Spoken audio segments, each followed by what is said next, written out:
Hello friends, स्वागत करता हूं आप सबका मेरे इस YouTube channel Hindi English translation पर।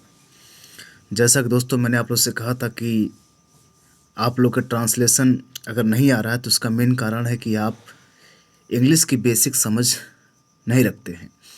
इसलिए मैं टेंस से स्टार्ट किया हूं। बीच में जो भी कुछ ऐसे यूज़ हैं, वर्ड यूज़ हैं, उसको भी बताते मैं चलूँगा।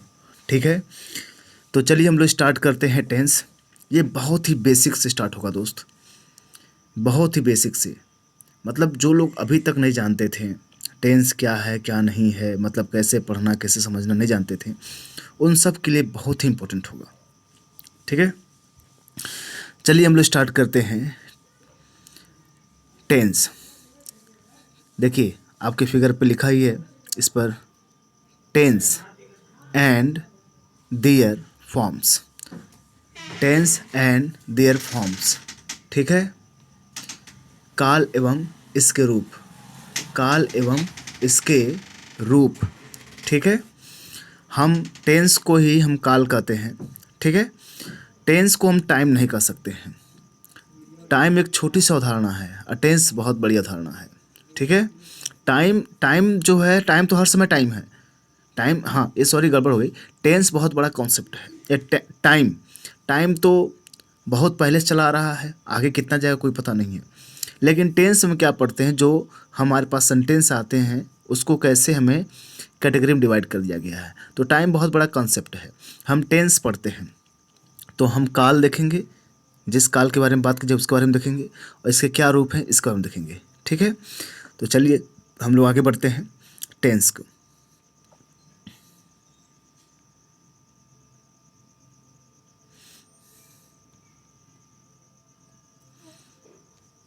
ये रहा आपका टेंस। ध्यान दीजिए दोस्तों, कहा जा रहा है, पहले इसको देख लीजिए। टेंस को हम बारीकी से समझेंगे। क्या कहा जा रहा है, किसी कार्य या घटना के समय को व्यक्त करने के लिए वर्ब की अलग अलग फॉर्म्स का प्रयोग किया जाता है, ठीक है। हम देखिए, यानी हम किसी घटना को या किसी कार्य, कोई भी एक्शन कब हो रहा है, हो गया, हम वर्ब के तरीके से बताते हैं। जैसे मान लीजिए मैं खाना खाया, मैं खाना खाता हूँ, मैं खाना खा चुका हूँ, हो गया। वो खाना खाया था, वो खाना खाएगा, मतलब वो क्या है, वो काम पूरा करता है, वो पूरा किया था, वो पूरा करेगा। तो ये क्या है, ये वर्ब की, क्रियाओं की, ये वर्ब्स बोलते हैं। तो वर्ब्स की अलग अलग रूप है ना। किसी घटना को दिखाने के लिए, किसी कार्य को दिखाने के लिए मतलब अलग अलग वर्ब्स का यूज करते हैं नहीं, हाँ। इसलिए हम क्या करते भाई, हम क्या करते हैं, टेंस को लाते हैं। तो इन वर्ब के अलग अलग रूपों को समझ, हम जब बोलते हैं खाना खा लिया था, खाना खाया, खाता है, खाना खाएगा, ये हम लोग अपने रूप से जब बोलते हैं तो इसके भी बनाने का एक रूप होगा कि नहीं, कि जिस वर्ब को कौन सा फॉर्म है, कौन सा रूल लगेगा। इसलिए हम इसको टेंस के रूप में प्रयोग पढ़ते हैं, ठीक है। आगे देखिए क्या कहा जा रहा है, टेंस में प्रयुक्त वर्ब की फॉर्म से ही हमें क्रिया के संपन्न होने का बोध होता है, ठीक है। टेंस के मतलब वर्ब, टेंस में जो प्रयुक्त वर्ब होता है उसी के कैसे प्रयोग हुआ है, उसके प्रयोग होने का क्या तरीका है, उसी को हम समझते हैं, ठीक है। यानी किस समय को बता रहा है, माने खाएगा मतलब फ्यूचर को बता रहा है, खाता है प्रेजेंट को बताता है, खा चुका था मतलब वो पास्ट की बात कर रहा है, ये बताएगा किस समय में वो संपन्न हुआ था। अतः टेंस क्रिया के समय को बोध कराते हैं। यानी हमें टेंस क्या बताते भाई, हाँ, टेंसेस हमें क्रिया के समय का, यानी जो समय किस समय हुआ था उसके बारे में हमें बताते हैं, ठीक है। अब देखिए टेंसेस के प्रकार निम्नलिखित 3 प्रकार के हम टेंस पढ़ते हैं भाई, प्रेजेंट, फ्यूचर और पास्ट। प्रेजेंट, फ्यूचर और क्या है, पास्ट टेंस। 3 टेंस हम पढ़ेंगे। प्रेजेंट टेंस आप समझ गए होंगे कि भाई प्रेजेंट टेंस का मतलब क्या होता है, प्रेजेंट वर्तमान काल, ठीक है। और एक क्या भाई, आपका भूतकाल है, ठीक है, यानी जो बीत चुका है, और भविष्यकाल मतलब जो आने वाला है, ओके। तो हम पहले स्टार्ट करते हैं प्रेजेंट टेंस के बारे में। आपको टेंस के लेकर कोई कॉन्सेप्ट को लेकर कोई भी दिक्कत हो तो आप कमेंट जरूर करिएगा, मैं फिर से समझाने की कोशिश करूँगा। ठीक, आगे बढ़ते हैं हम लोग। प्रेजेंट टेंस मतलब इससे हम क्या कहते हैं, वर्तमान काल। क्या कहते हैं भाई, वर्तमान काल। प्रेजेंट टेंस को क्या कहते हैं भाई हम लोग, वर्तमान काल कहते हैं। ओके, तो प्रेजेंट टेंस हम ध्यान दीजिएगा। प्रेजेंट टेंस अभी 4 टेंस पढ़ेंगे हम लोग। जैसे कुछ सेंटेंस दिखेगा तो प्रेजेंट टेंस में क्या है, वर्तमान काल में इस टेंस से प्रयुक्त वर्ब की फॉर्म द्वारा यह प्रकट होता है कि कार्य वर्तमान समय में हो रहा है। यानी यह टेंस हमें क्या बताता है, जो क्रिया हो रही है वो क्रिया का रूप जो बता रही है किस टेंस में हो रहा है, यानी कि वो प्रेजेंट टेंस में हो रहा है, वर्तमान में हो रहा है, वो हमें क्रिया बताएगी। जैसे मात्र he writes a letter, he writes a letter मतलब वह एक पत्र लिखता है, वह एक पत्र लिखता है। आई एम टीचिंग इंग्लिश, मैं इंग्लिश पढ़ा रहा हूँ। आई एम टीचिंग इंग्लिश, मैं इंग्लिश पढ़ा रहा हूँ। आई एम टीचिंग इंग्लिश, मैं इंग्लिश पढ़ा रहा हूँ, मतलब मैं अंग्रेजी पढ़ा रहा हूँ। जैसे आप लोग को पढ़ा रहा हूँ इंग्लिश, तो आई एम टीचिंग इंग्लिश। ये पूरा किसके बारे में बता रहा है, प्रेजेंट टेंस के बारे में बता रहा है। क्या कर रहे हैं, प्रेजेंट टेंस के बारे में बता रहा है। ओके, चलिए हम लोग आगे बढ़ते हैं। आप समझ गए, तो ये आपका हो गया। हम इसके अंतर्गत 4 टेंस पढ़ते हैं। इंडेफिनिट मतलब इसको हम बोलते हैं क्या, सिंपल। कंटिन्यूअस मतलब जो जारी रहने वाले हैं। परफेक्ट जो कंप्लीट हो चुके हैं। फोर्थ क्या है, पास्ट परफेक्ट कॉन्टिन्यूअस टेंस। क्या होते हैं, परफेक्ट कॉन्टिन्यूअस टेंस। तो इसको हम कहेंगे प्रेजेंट इंडेफिनिट टेंस। इंडेफिनिट मतलब जो इन अनिश्चित वाक्य हैं। Present indefinite, present continuous, present perfect और प्रेजेंट परफेक्ट कॉन्टिन्यूअस, इन चारों टेंस को पढ़ेंगे। तो पहले हम लोग स्टार्ट करते हैं क्या, प्रेजेंट इंडेफिनिट टेंस, जिसे को हम सिंपल प्रेजेंट टेंस कहते हैं। इसको पहचानने का क्या तरीका है, देखिए जिन क्रियाओं के अंत में, जिन वर्ब के अंत में ता है, ती है, ते हैं, जिन क्रियाओं के अंत में ता है, ती है, ते, मैं बार बार बोल रहा हूँ, मैं क्रिया बोल रहा हूँ, वर्ब बोल रहा हूँ, मैं क्या बोल रहा हूँ, वर्ब बोल रहा हूँ। ठीक है, ध्यान दीजिएगा। मैं आप लोग को बता दूँ मैं किसके बारे में बात कर रहा हूँ, वर्ब के बारे में। ओके, देखिए सही लिख नहीं पा रहा है, वर्ब के बारे में बात कर रहा हूँ। वर्ब, वर्ब मतलब क्रिया, जो हम कोई भी काम करते हैं। तो जिन क्रियाओं के अंत में ता है, ती है, ते हैं आ जाए तो प्रेजेंट इंडेफिनिट के वाक्य कहलाते हैं। मैं आपसे कुछ वाक्य कर रहा हूँ, जैसे आप बताइएगा, वह एक पत्र लिखता है, वह एक पत्र लिखता है, ऊपर दिया गया सेंटेंस ना, ये ऊपर एक पत्र लिखता है, वह एक क्या करता भाई, पत्र लिखता है। तो ये तो ता है, समझ में आ गया, लिखना की क्रिया है, ता है, तो अंत में ता है आ गया। लेकिन मैं आपसे कहूँ फूल सुंदर होता है, फूल सुंदर होता है, तो इसके अंत में भी ता आया है ना, ता है आया ना, तो क्या ये प्रेजेंट इंडेफिनिट का वाक्य है? नहीं। हमने कहा हर बार वर्ब होना चाहिए कि भाई वर्ब मैटर करता है, वर्ब क्रिया। अगर वर्ब नहीं है तो इसका मतलब ये है कि वो प्रेजेंट इंडेफिनिट का वाक्य नहीं है, वो use of is am are से बनेगा, उसमें कोई क्रिया हो ही नहीं रही है। तो आगे समझ में, इमली खट्टी होती है, तो खट्टापन क्या उसकी क्वालिटी है, उसमें कोई वर्ब थोड़ी ना हो रहा है, क्यों? आए बस समझ में। तो याद रखिएगा, जब भी वर्ब के अंत में ता है, ती है, ते क्रिया वाले हों, कैसे हों, ये वर्ब वाले होने चाहिए। ओके, अन्यथा वो प्रेजेंट इंडेफिनिट का टेंस नहीं माना जाएगा। तो याद रखिए, इस काल से में क्या बोध होता है कि कोई कार्य वर्तमान काल में समान रूप से क्या कर रहा होता है, समान रूप से होता है। प्रेजेंट इंडेफिनिट टेंस बनाने के निम्नलिखित नियमों को हम ध्यान रखेंगे। अब देखिए प्रेजेंट इंडेफिनिट हम लोग 3 टेंस पढ़ेंगे, अफर्मेटिव, नेगेटिव, इंट्रोगेटिव, हो गया। उससे हम लोग 4 प्रकार के टेंस हम लोग पढ़ेंगे, स्टडी करेंगे। ठीक, आगे बढ़ते। पहली बात तो ये है, प्रेजेंट अफर्मेटिव में क्या है। अफर्मेटिव में याद रखिएगा, ये स्ट्रक्चर दिया गया है, पहले सब्जेक्ट लिखेंगे, हम लोग क्या करेंगे, पहले सब्जेक्ट लिखेंगे,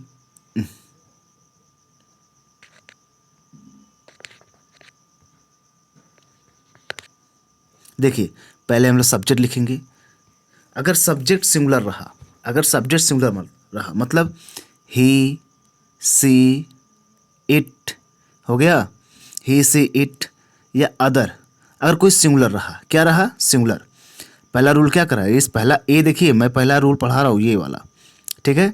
यदि हमारा सब्जेक्ट क्या रहा? सिंगुलर रहा। यदि हमारा सब्जेक्ट कैसा रहा? सिंगुलर रहा। जैसे ही सी इट हो गया, राम श्याम घनश्याम या अदर सिंगुलर एक वचन हो तो वर्ब का फर्स्ट फॉर्म लिखेंगे। वर्ब के कौन सा फॉर्म लिखेंगे? फर्स्ट फॉर्म लिखेंगे। उसके अंत में एस या ई एस लगा देंगे। क्या लगा देंगे? एस या ई एस लगा देंगे। एक और होता है आई ई एस भी होता है, ठीक है। वो आई ई एस भी होता है, वो कहाँ होता है उसको भी बताया जाएगा, ठीक है। तो उसके बाद हम ऑब्जेक्ट लिख देंगे या कम्प्लीमेंट बोलते हैं, और प्लस हम क्या लिख देंगे? अदर वर्ड, ठीक है। क्या लिख देंगे हम लोग? Other word. सब object plus other word, okay. ये थोड़ा सा चल नहीं रहा इस पर ना पेन।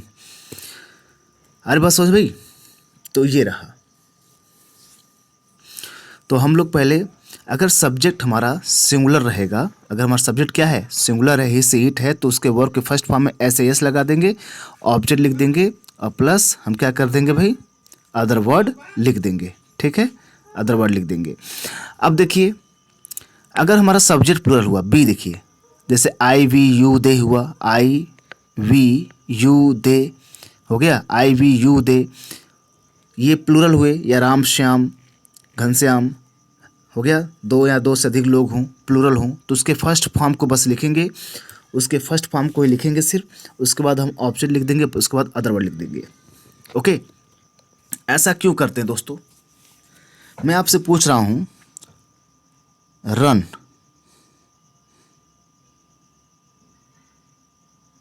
ये रन है, और एक लिख दूं मैं रन्स। इन दोनों में सिंगुलर कौन है?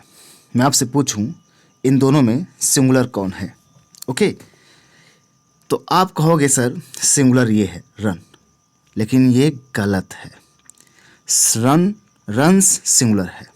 आपसे मैं कहूँ गो, और एक कह दूँ गोज, इन दोनों सिंगुलर कौन है? तो आप कहोगे गो, नहीं, गो सिंगुलर नहीं है, गोज सिंगुलर है। आप ये बार बार देख रहे हो ना, ही सी इट, यहाँ जो लिखा है ही सी इट और सिंगुलर वाक्य हैं, उसके साथ हम वर्ब के फर्स्ट फॉर्म में एस या ई एस लगा रहे हैं। क्यों लगा रहे हैं? ये एस लगा, ये ई एस क्यों लगा रहे हैं हम? बताए आपको? ये इसलिए लगा रहे हैं क्योंकि वर्ब जब सब्जेक्ट सिंगुलर होता है तो उसके साथ सिंगुलर वर्ब लगता है। ये वर्ब सिंगुलर हो गए, ये वर्ब क्या हो गया? सिंगुलर हो गया, ये वर्ब सिंगुलर हो गया। और ये जो वर्ब है, रन है, गो है, प्ले है, हो गया, प्ले हुआ, राइट हुआ, हो गया, राइट हुआ, ये सब क्या है? ये सब पहले से ही प्लूरल माने जाते हैं। वर्ब पहले से ही क्या होते भाई? प्लूरल होते हैं। क्रियाएं पहले से ही बहुवचन होती हैं, ये बात याद रखिएगा। प्ले, राइट, गो, रन।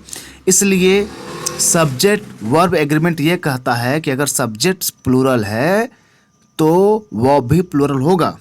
अगर हमें राम के साथ गो या गोज में से क्या लगाएंगे, तो हम राम के साथ गोज लगाएंगे, गो नहीं, क्योंकि राम एक सिंगुलर है तो वर्ब भी हम सिंगुलर लगाएंगे, गोज। हो गया? यहाँ गलत लिख दिए हैं क्या भाई गोज का स्पेलिंग? ठीक है, अगर मैं आपसे कहूँ गो और गोज, ठीक है, तो हम राम के साथ गोज लगाएंगे, गो नहीं, ठीक है। अगर हम कह दें राम श्याम और घनश्याम के साथ क्या लगाएंगे, तो हम गो लगाएंगे, क्योंकि दो लोग हो गए, प्लुरल हो गया, इसलिए ये गोज नहीं होगा, ठीक है।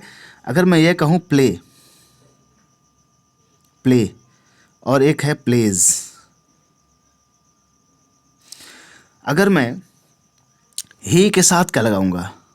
ही के साथ, ही के साथ हम सिंगुलर है, ही सिंगुलर है, ही, शी, इट, ये सब सिंगुलर हैं, तो इसके साथ हम प्ले लगा सकते हैं, ठीक है, प्लेज। लेकिन आई, वी, यू, दे के साथ हम क्या लगाएंगे? हम क्या लगाएंगे? प्ले लगाएंगे, क्योंकि प्लूरल है तो प्लूरल के साथ प्ले आएगा। आप समझ गए ना? सब्जेक्ट वर्ब एग्रीमेंट क्या कहता है? अगर सब्जेक्ट प्लूरल है तो वर्ब भी प्लूरल, अगर सब्जेक्ट सिंगुलर है तो सब वर्ब भी सिंगुलर होगा, ठीक है दोस्तों, हम लोग आगे बढ़ते हैं। ये देखिए क्या कहा जा रहा है, वह क्रिकेट खेलता है, वह क्रिकेट खेलता है, वह क्रिकेट खेलता है। अब देखिए सब्जेक्ट, आपको बता दूं किसी वाक्य में अगर आपको सब्जेक्ट पता करना है ना, क्या पता करना है, सब्जेक्ट, सब्जेक्ट पता करना है तो उस वाक्य क्रिया से प्रश्न करिए, कौन, किसने, किन्होंने, कौन, किसने, किन्होंने, ये आपके सब्जेक्ट को बताएंगे। ठीक है, अगर आपको वर्ब पता करना क्या कहते हैं, अगर आपको ऑब्जेक्ट पता करना है, ऑब्जेक्ट पता करना है, ठीक है, तो उस वाक्य क्रिया से प्रश्न करिए, क्या, कहाँ, किसको, हो गया, आपको पता चल जाएगा कि ऑब्जेक्ट कौन है। अब जो बच जाएंगे सब्जेक्ट, वर्ब और ऑब्जेक्ट के बाद जो बचेंगे वो अदर वर्ड में चले जाएंगे, कॉम्प्लीमेंट में चले जाएंगे। ठीक है, अब देखिए मैं बना रहा हूँ, देखिए वह क्रिकेट खेलता है, वह क्रिकेट खेलता है, तो खेलता है तो पहले सब्जेक्ट लिखेंगे ना, सब्जेक्ट कौन है, पूछिए कौन खेलता है, मैंने बताया ना, पूछिए कौन खेलता है, सब्जेक्ट पता करने के लिए कौन, किसने, किन्होंने, हो गया, पूछिए कौन खेलता है, तो वह खेलता, तो वह की इंग्लिश क्या है, ही, क्या भाई, ही, हो गया, ही। उसके बाद वर्ब लगाएंगे, तो वर्ब लगाएंगे हम, तो वर्ब क्या है, क्रिया क्या है, खेलना, तो भाई ही क्या है, सिंगुलर है, जब ही सिंगुलर है तो वह भी सिंगुलर होगा, तो प्ले होगा कि प्लेज होगा, प्लेज होगा, भाई आपको बताया है मैंने, क्यों, भाई आपको बताया ना, तो प्लेज होगा। ठीक है, क्योंकि ही सिंगुलर है तो वह भी सिंगुलर होना चाहिए, इसलिए प्लेज होगा। ओके, क्या होगा, प्लेज होगा। अब क्या खेलता है, उसका तो ऑब्जेक्ट लिखते हैं ना, सब्जेक्ट के बाद हम क्या लिखेंगे भाई, हमारा स्ट्रक्चर क्या होता है, बोलिए, चल क्यों नहीं रहा है,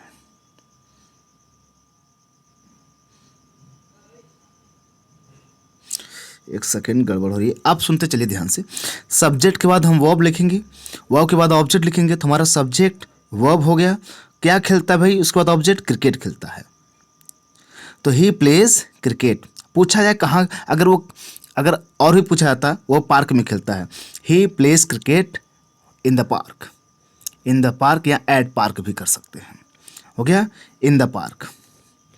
अगला देखिए, सोनाली एक पुस्तक पढ़ती है, सोनाली, तो सब्जेक्ट कौन पढ़ती है, सोनाली, क्या पढ़ती है, सोनाली बाद वर्ब लिखेंगे, क्या है, पढ़ना, तो सोनाली एक ही है ना, तो उसके लिए रीड पढ़ना होता है, रीड, उसके लिए एस लगेगा नहीं, लगेगा रीड्स, क्योंकि सोनाली एक है तो वर्ब भी सिंगुलर चाहिए, रीड्स हो जाएगा। क्या पढ़ती है, एक बार में एक ही किताब पढ़ेगी, सोनाली रीड्स अ बुक।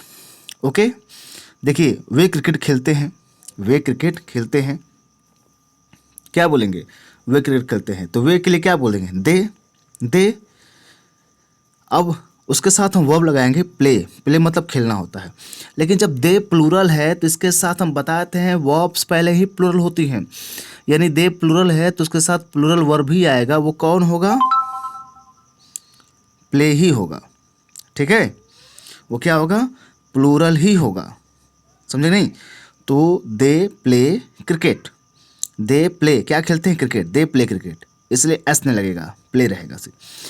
बच्चे स्कूल जाते हैं, द चिल्ड्रेन, उसके बाद वर्ब लगेगी गो, द चिल्ड्रेन गो, कहाँ जाते हैं, पूछिए कहाँ, सब्जेक्ट हो गया ना, कौन जाता है, बच्चे जाते हैं, द चिल्ड्रेन हो गया, उसके बाद वर्ब लगाएंगे गो होगा, क्योंकि गो क्यों रहेगा, क्योंकि बच्चे बहुत ज़्यादा हैं, इसलिए प्लूरल है तो गो भी प्लूरल है, गो लग गया। अब पूछे कहाँ जाते हैं, टू द स्कूल, जब कहीं जाना होता, कोई जगह ट्रांसफ़र होता तो वहाँ क्या लगाते हैं हम लोग, टू लगाते हैं, हो गया, जब कोई एक जगह दूसरा ट्रांसफ़र टू लगता है, गो टू स्कूल।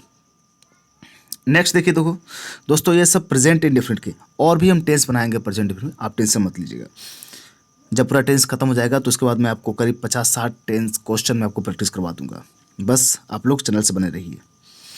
आगे नेगेटिव सेंटेंस के लिए, नेगेटिव सेंटेंस अगर हमारा सब्जेक्ट सिंगुलर हो, ही, सी, इट या अदर हो, तो हम, हो गया, सब्जेक्ट डू लगाएंगे, डज नॉट। अगर हमारा सब्जेक्ट सिंगुलर है, ही, सी, इट, राम, श्याम, घनश्याम है, कोई एक सब्जेक्ट सिंगुलर है, एक वचन है, तो इसके साथ हम डज नॉट लगाते हैं, क्या लगते हैं, डज नॉट, नेगेटिव मतलब जहाँ नहीं आए, और उसके साथ वर्ब का फर्स्ट फॉर्म लिखते हैं, ठीक है, वर्ब का। अब समझ में क्या लिखेंगे, वर्ब का फर्स्ट फॉर्म, उसके बाद हम ऑब्जेक्ट लिखेंगे, उसका अदर वर्ड लिख देंगे। लेकिन एक बात याद रखिएगा कि सब्जेक्ट जब सिंगुलर होता है, ही सी इट कोई भी हो, ठीक है, तो उसके साथ हम क्या लगाएंगे, डज नॉट।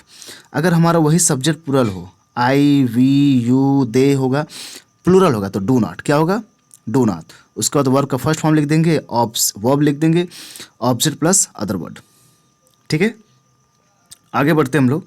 देखिए, वह क्रिकेट नहीं खेलता है, वह क्रिकेट नहीं खेलता है, तो नहीं आया ना इसमें, तो नेगेटिव हो गया। तो पहले सब्जेक्ट लिखेंगे ही, सब्जेक्ट क्या है, ही होगी ना। अब ही के साथ क्या लगेगा, डू या डज, डज क्योंकि सिंगुलर है, ही डज। उसके बाद नॉट हो जाएगा, नॉट। उसके बाद वर्ब लिखेंगे, वर्ब क्या है, play, he does not play, क्या नहीं खेलता है, cricket, he does not play cricket, he does not play cricket. Okay, हो गया। ही के साथ डज आएगा क्योंकि ही सिंगुलर है तो डज रहेगा, नॉट रहेगा। उसके बाद प्ले, अब इसमें एस या एस नहीं लगेगा, वर्ब में इसमें नेगेटिव हम एस या एस नहीं लगाते हैं। ओके, नेक्स्ट देखिए, सोनाली एक पुस्तक नहीं पढ़ती है, तो सोनाली भी एक सिंगुलर है ना, तो डज लगेगा नहीं, सोनाली डज नॉट क्या, डज नॉट क्या नहीं पढ़ती, read, does not read, verb लगेगा ना, वर्ब, डज नॉट के बाद वर्ब हो गया, रीड क्या नहीं पढ़ती है, a book, does not read a book. Way, they do not, अच्छा वे क्रिकेट नहीं खेलते हैं, दे हो गया, दे के साथ डू लगा है, क्योंकि यहाँ पे क्या है, क्योंकि दे प्लूरल है इसलिए डू लगेगा, क्योंकि पता है ना प्लूरल अगर रहेगा सब्जेक्ट तो हम डू नॉट लगाएंगे, तो डू नॉट प्ले क्रिकेट, ठीक है, they do not play cricket. Next देखिए, बच्चे स्कूल नहीं जाते हैं, the children do not go to school, the children कौन है, तो बच्चे नहीं जाते हैं, उसका डू रहेगा नहीं क्योंकि वह प्लूरल है, बच्चे कई टू हैं, तो डू नॉट हो गया, कहाँ नहीं जाते हैं, गो टू स्कूल। मैंने आपको पूरा कॉन्सेप्ट सिखा दिया भाई, प्रेजेंट इंडेफिनिट के अभी अफर्मेटिव नेगेटिव सेंटेंस को। अगर आपको लगता जो नहीं समझा कि वीडियो जरूर पीछे बैक करके फिर से स्टार्ट के फिर से देखिएगा। और मैं घबराई मत, इसके बाद हम प्रेजेंट इंट्रोगेटिव में हम देखेंगे, उसके बाद इंट्रोगेटिव नेगेटिव भी देख लेंगे उसी में। और हाँ, जब ये पूरा हो जाएगा प्रेजेंट तो उसके हम 50, 60, 70 या 100 क्वेश्चन हम कोशिश करेंगे, 100 प्रैक्टिस क्वेश्चन आपको लगवाएं और आपको पूरी तरह बात क्लियर हो जाएगी। ठीक दोस्तों, तो आशा करता हूँ आप लोग को वीडियो अच्छा लगा होगा, हमारी मेहनत को आप लोग समझे होंगे। तो आप लोग दोस्तों अगर अच्छा लगा है तो इस चैनल को सब्सक्राइब करिए, वीडियो को लाइक करिए और जिनको ज़रूरत है वहाँ तो जरूर शेयर करिए। ठीक दोस्तों, मिलते हैं हम नेक्स्ट वीडियो में। Thank you very much.